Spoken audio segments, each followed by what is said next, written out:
What if I told you that my top returning viewers aren't coming back for AI, money, leadership, or communication?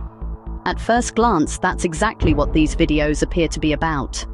One video explores the birth of the polymath, another dives into structured communication, others tackle time, AI infrastructure, wealth, decision-making, strategy, and career growth.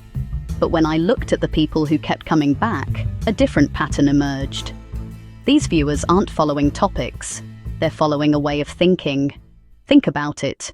A person interested only in AI wouldn't necessarily watch a video about time. Someone interested only in career advancement probably wouldn't jump into a discussion about polymaths. And someone focused purely on investing might not spend time watching a video about communication frameworks. Yet these same viewers keep returning. Why? Because beneath all of these subjects lies a common thread. They're looking for frameworks, not facts. They're searching for better ways to understand complexity, better ways to make decisions, better ways to connect ideas that most people keep separated. What I seem to be attracting is a particular kind of viewer, someone who is curious, someone who wants to understand how things work beneath the surface, someone who isn't satisfied with simple answers. These are people interested in systems, patterns, and mental models.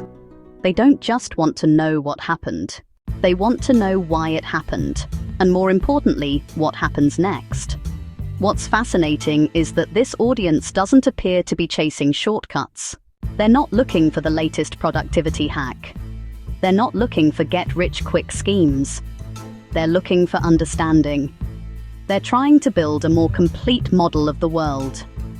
That's why topics like leadership, wealth, AI, communication, and strategy all connect. To them, they're not separate subjects. They're different expressions of the same thing. Complex systems interacting with one another. And that realization changes how I think about this channel. Maybe this channel isn't about AI. Maybe it isn't about business. Maybe it isn't even about personal development. Maybe it's about sense-making, helping curious people navigate an increasingly complex world. Because when I look at the data, that's what my returning viewers seem to be telling me. They're not coming back for topics. They're coming back for perspective.